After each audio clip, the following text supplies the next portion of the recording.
कल्पना करना असंभव है, लेकिन इसको अनुभव जरूर किया जा सकता है।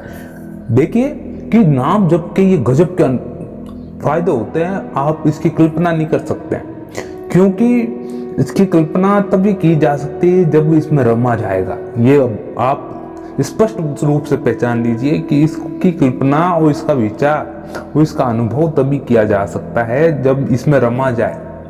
अब देखिए कि इसके नाम जप के जो फायदे होते हैं वो भक्तगण को एक उच्च कोटि का साधक बनाता है, उच्च कोटि का भक्त बनाता है, उच्च कोटि का साधु बना देता है।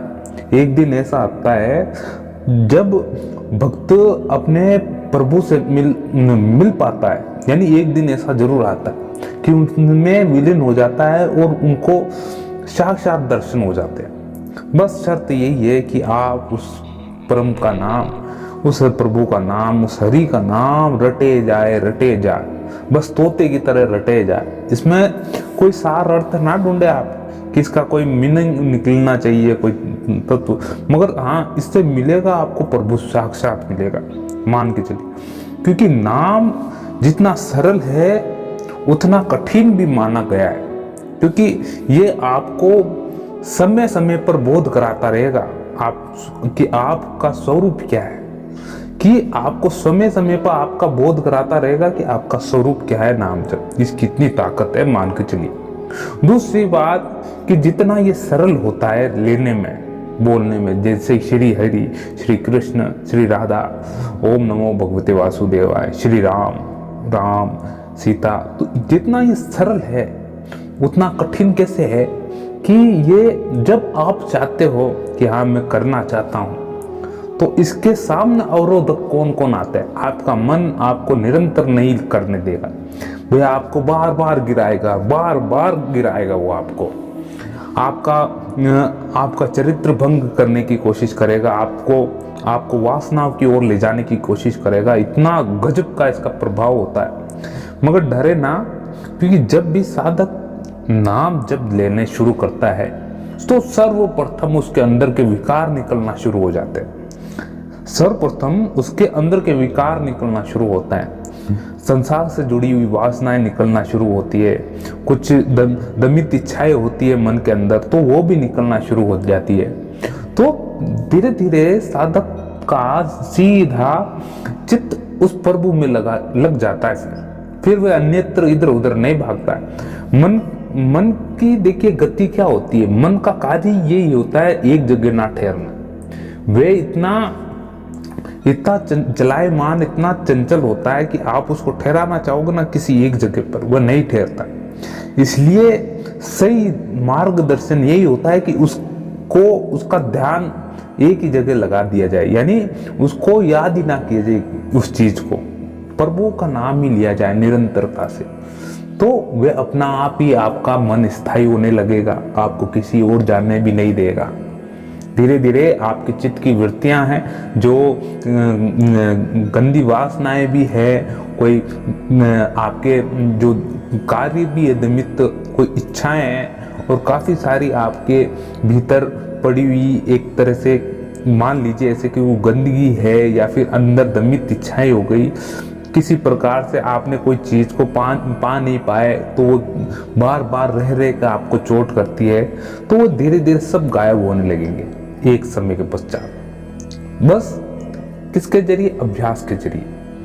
इसलिए इसके फायदे अनेक बताए गए, इतने गजब के फायदे बताए गए। आप देखिए फायदों की बात अगर आप करती हैं कि इसका नाम जप लेने से होता क्या है, सर्वप्रथम ये साधक के मन में आना ही चाहिए सवाल कि उसका क्या उत्कंठा होनी चाहिए किसी चीज को जानने की, कि हाँ होता क्या है इससे, यही जानना चाहिए। कि सर्वप्रथम आपको स्वयं को जानना पड़ेगा कि होता क्या है। आप स्वयं देखेंगे कि आप सही दिशा निर्देश में जा रहे हैं, धीरे धीरे आपका सही समय हो गया उठने का, आप सही आहार ले रहे हैं, सही चरित्र बन रहा है, व्यवहार अच्छा हो रहा है, दिनचर्या बिल्कुल अच्छी होती जा रही है।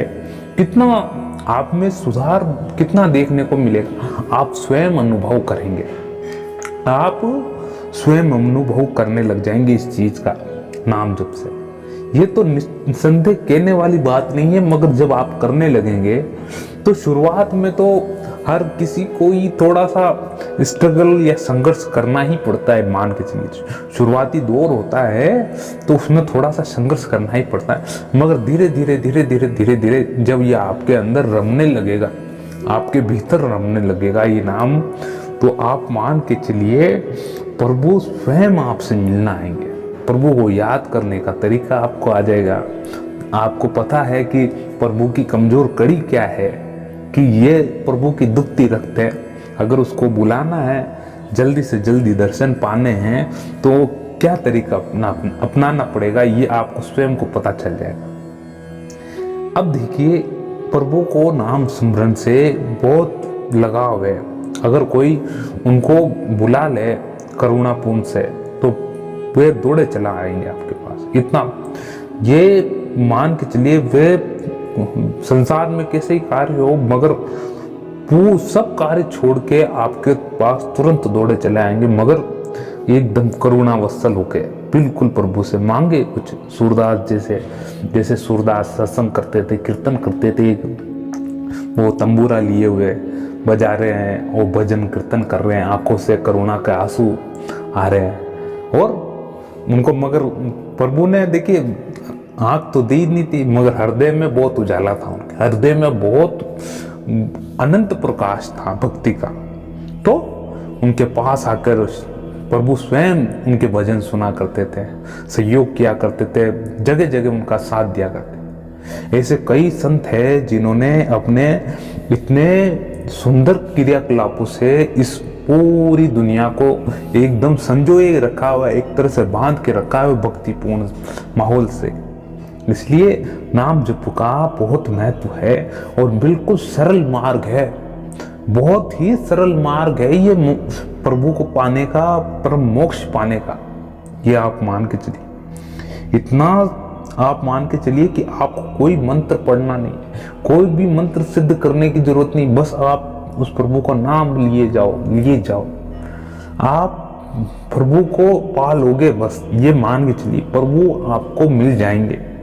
ये कोई कहने वाली बात नहीं, मगर आपको प्रभु मिल जाएंगे, इतना मान के चलिए। इतना दृढ़ विश्वास आपके भीतर हो जाना चाहिए कि इस माध्यम के द्वारा आपको प्रभु दर्शन हो जाएंगे। बस थोड़ा सा समय चाहिए।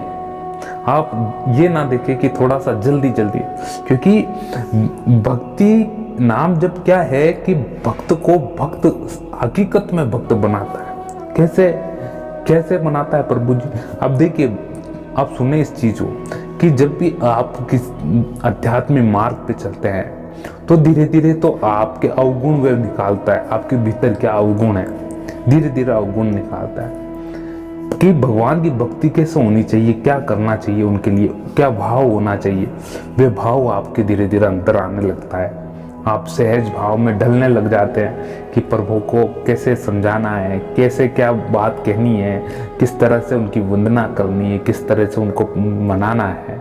ये आप धीरे धीरे सीखने लग जाते हैं, अपना आप सीखने लग जाते हैं। कोई बताता नहीं है, कोई ग्रंथ, कोई शास्त्र, किसी भी तरह की किताब नहीं बताती है। बस ये आपका भीतर का भाव होता है, प्रभु की असीम कृपा आप पर होती है और गुरु का मार्गदर्शन होता है। तो देखिए कहाँ से कहाँ ले जाता आपको।